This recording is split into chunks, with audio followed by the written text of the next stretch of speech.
What's going on, everybody? It is your boy Dylan Mathews back at it again with another hometown take. Today I'm talking about the Atlanta Falcons, and I'm giving you six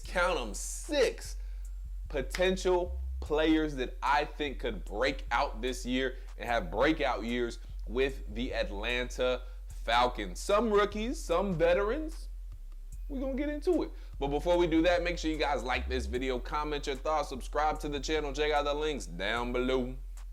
To buy me a coffee to help fuel this channel, help fuel the Atlanta Hawks to a great, I said Atlanta Hawks, I meant Atlanta Falcons to a great season. All right, guys, let's go ahead and get right into the video. Oh, also, make sure you turn your notification bells on as well so you get my content as soon as I drop it, you dig? All right, 6 players that could have breakout years with the Falcons this season. Number 1, I think, is Casey Hayward.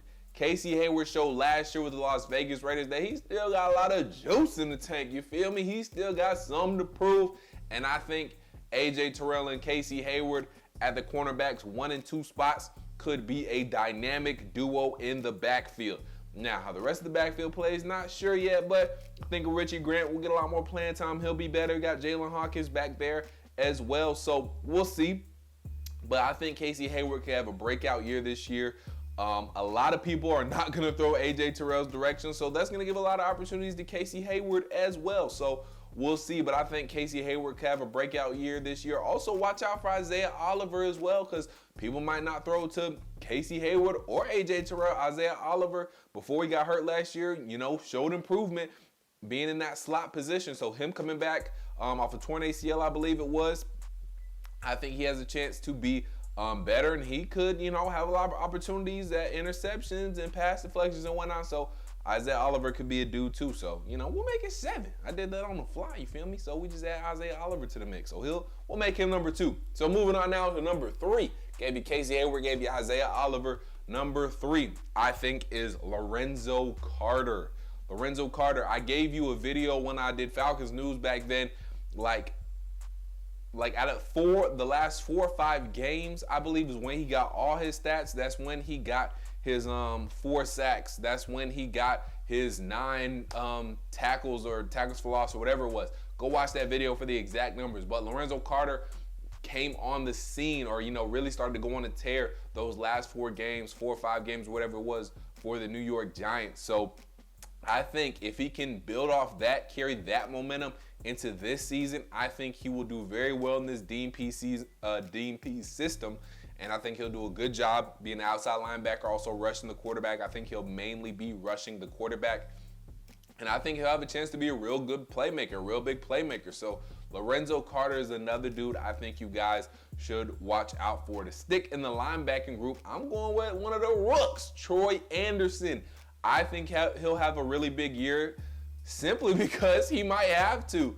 Deion Jones, I think, is not going to be on this team. I think we're getting closer and closer to the reality that Deion Jones is not going to be on this football team this year. Post June 1st, I think Deion Jones is going to be gone. We'll save money on the cap. If we trade him, we'll save like $15 million, or it might not be as much as 15, but we'll save a good number of cap space. We'll save some millions against the cap if we trade Deion Jones or cut Deion Jones post June 1st. So trade or cut, one of those two will happen. We won't save as much by cutting him as we would trading him, but the point being, I don't think Deion Jones is going to be on this football team after June 1st, especially with the shoulder injury now.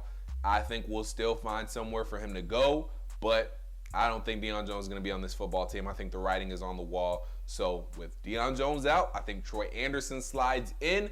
We'll see a linebacker core, maybe Rashaan Evans, Troy Andersen, Lorenzo Carter. Not sure D'Angelo Malone is going to start right away, but, we'll see. I think this could be an opportunity for Troy Andersen to shine and have a breakout rookie season. So Troy Andersen is going to go number 4 on my list. Lorenzo Carter was 3. But with his versatility and whatnot, I think Troy Andersen can have a breakout year. At number 5, I believe we're on. Give me Auden Tate.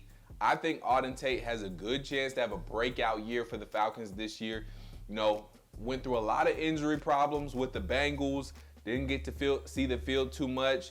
And then when he finally did get healthy, they already had T. Higgins, Jamar Chase, Tyler Boyd. So the wide receiver room was already full, but here he gets a chance to get on the field, help us produce, help us win games. So I think Auden Tate has a good chance to be a breakout year. They're gonna game plan for Kyle Pitts. They might game plan for Drake London. They're gonna game plan for Cordell Patterson, but probably not gonna game plan too much for Auden Tate. And I'm gonna get into another guy here in a second at number 6. They're not gonna game plan for Bryan Edwards either. So going back to Auden Tate really quickly, big body, good catch radius. I think he has a chance to have a big year for the Falcons. Moving on to number 6, Bryan Edwards. I think he has a really good chance as well. It's going to be interesting to see between Auden Tate and Bryan Edwards who comes out as that number 3 receiver, maybe number 2. I don't know where Olamide Zaccheaus is necessarily going to land on the wide receiver chart. I don't know if he's going to start as wide receiver 2 because of his size. I don't know.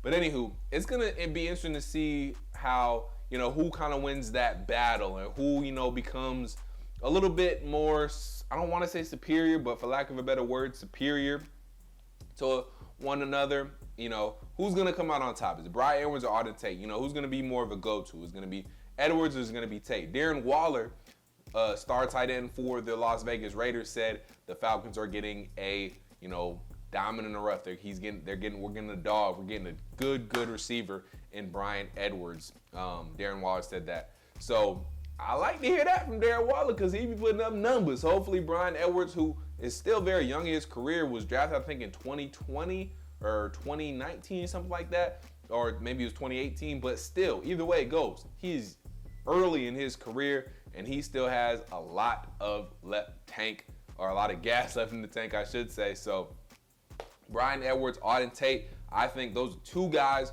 who could have opportunities to have breakout seasons, which we'll see which one takes advantage. And lastly, number 7, to quickly recap. We did Casey Hayward. We did Lorenzo Carter. We did Troy Andersen. We did, I know who I'm doing next. We did Auden Tate. We did Auden Tate and Bryan Edwards. Next, I think I'm missing the person, but we'll come back around.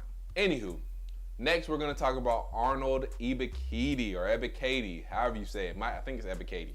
Anyways, I think Arnold Ebiketie has a great chance to break out this season. Second round pick, 38 overall selection for the Falcons this year. He's going to get PT.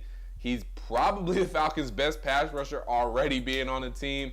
So he's going to get a lot of run. He's going to get ample opportunities to sack the quarterback. And the rookie record for sacks in a season for the Falcons franchise is only 7. He has a great chance to break that. So Arnold Ebiketie, I think, has a great chance to have a breakout season in his DMP's defense.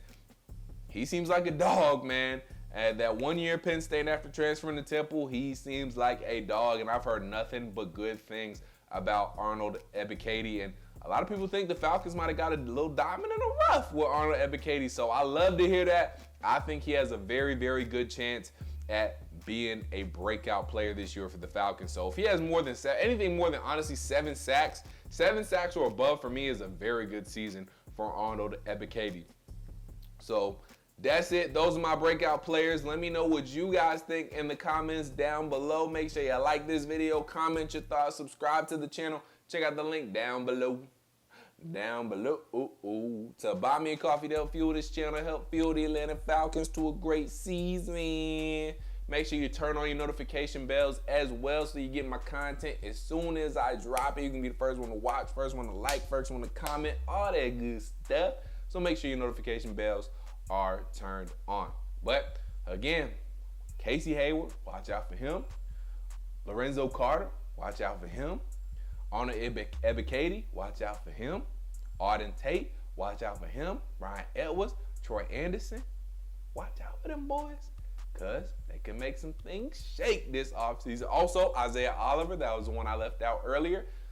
Watch out for them. I think, some of them dudes, maybe all of them, hopefully all of them, can have a breakout season for the Falcons this year. Let me know what you think in the comments down below. And until I talk to y'all next time, stay Stay true to Atlanta. Believe in Atlanta. Go Falcons.